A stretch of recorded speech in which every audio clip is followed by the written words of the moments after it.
Hello and welcome to this demonstration of GVERSE Attributes. This video is a quick overview of the new features in our new version, 2016.1. GVERSE Attributes makes your attribute analysis workflows faster and more efficient by providing on-the-fly attribute computation and immediate visualization in our integrated viewers. This lets you compute and compare attributes much faster without having to generate all those extra volumes that are inevitably a part of traditional attribute analysis. We also provide specialized tools and a very rich feature set to enable efficient attribute analysis. So we still have fast on-the-fly attribute generation and our multi-panel 2D viewer that allows a quick and easy comparison of different attributes and parameters. We have made the resolution of the existing 2D view much better, and it can now handle extreme zoom levels as well. But the main feature that we've added this release is the support for a 3D view that lets you view data in 3D and compute attributes on the fly in the 3D space. With voxel rendering, you can display entire volumes to better analyze your data. We have over 50 attributes available and also support hybrid attributes that let you combine various attributes to create new ones. And on top of the existing attributes, we have introduced some new attributes that are designed to help with interpretations. These are the two automatic fault extraction attributes and the structure-oriented smoothing that helps you get rid of noise and precondition your data for better attribute analysis or for other purposes in your seismic interpretation. We have also redesigned our color palette control to add a histogram, transparency controls, and the ability to create and save customized color palettes.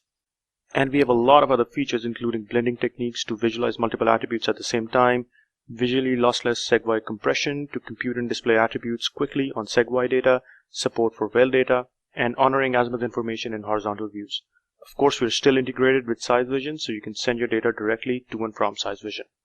Now I'm going to try and quickly demonstrate some of these new features for you. I have the GVERSE Attributes application open here with some data already loaded. I can force the north arrow to point upwards so that my features of interest are aligned in a more familiar direction. Computing attributes is very simple and very quick. You just have to select an attribute from the tree and it is computed on the fly and displayed directly in the viewer. You can also very quickly compare different attributes with each other. So if I was looking for the best attribute to highlight faults, for example, I can apply a different attribute to each panel and see how they compare. In my 6 panels, I have input data, instantaneous phase, semblance, enhanced semblance, coherence, and maximum curvature. I can see right away that my phase attribute is not really giving me any extra information compared to my original input volume. And out of the 3 similarity attributes, enhanced semblance seems to work the best. I can navigate through my data to see how my attributes behave at different areas within my dataset, and I can also tweak parameters on the fly and immediately see their effects. And now with the new version of GVERSE Attributes, you can compute and visualize attributes in a 3D space as well. You can add more objects and apply attributes to them within the scene and get a better sense of the features and structures in a 3D sense. All these 3D objects are organized in the 3D object tree, and you can hide or remove these from the scene using the tree. You can add R-blinds and apply attributes to these as well. With the added support for well symbols, you can draw an R-blind along your wells and see how an attribute varies along your cross-section. You can also add probes, which are cubes with data displayed on each of the 6 faces. We can of course apply any of the attributes that are available to these as well, and they are computed and applied on the fly to each face. You can use the chair cut mode to view even more faces within the cube and move them around to get a better understanding of your features and structures. We have also added support for voxel rendering. A probe is just a cube with data on the surfaces. When you render a volume, you fill up the inside of the probe with data as well. Since this is a large volume of data, you can't compute on-the-fly attribute on volumes, but we have added support for importing external volumes into the workspace, and you can render volumes for these. Just select the file and add it to the workspace. And now if I use the new, much more powerful color palette control to adjust the transparency of various amplitudes in my volume, I can see clearly bodies that are nicely isolated, and I can analyze them in greater detail. In 2016.1, we have also introduced a couple of blending techniques that help you visualize multiple attributes simultaneously.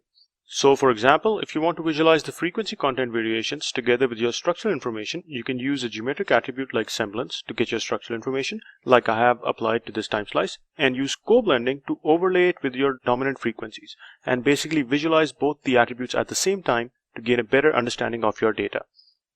Rgb Blending lets you visualize up to 4 attributes at the same time, and this is especially useful when analyzing spectrally decomposed data. You can assign a different frequency to each of the red, green, blue, and alpha channels, and your feature, like this channel in the example here, different parts of which are resolved at different frequencies, and you can get a composite image with the complete feature easily visible in a single image. Finally, we have some new attributes in the latest version to help with interpretation of seismic data. With structure-oriented smoothing, we combine different filters that you can control using the parameters pane to condition your data to get rid of noise or otherwise enhance your data while keeping the structural information intact. You can output a volume for this and then use that either for attribute generation within GVERSE Attributes or for any other purpose in your interpretation. And our new fault extraction attributes let you output volumes that contain data only at fault locations identified automatically by the attributes.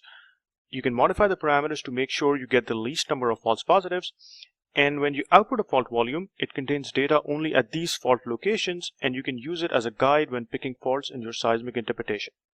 We can also use co-blending to overlay faults on top of your seismic data or any other attribute like I have here in the 3D view and get a better sense of how well the fault attributes have managed to identify faults in your data. So these were some of the new features and capabilities that we have introduced in GVERSE Attributes 2016.1. We have more videos that cover these and other exciting features and more detailed workflows on our website, lmkr.com/gverse. Thank you for watching.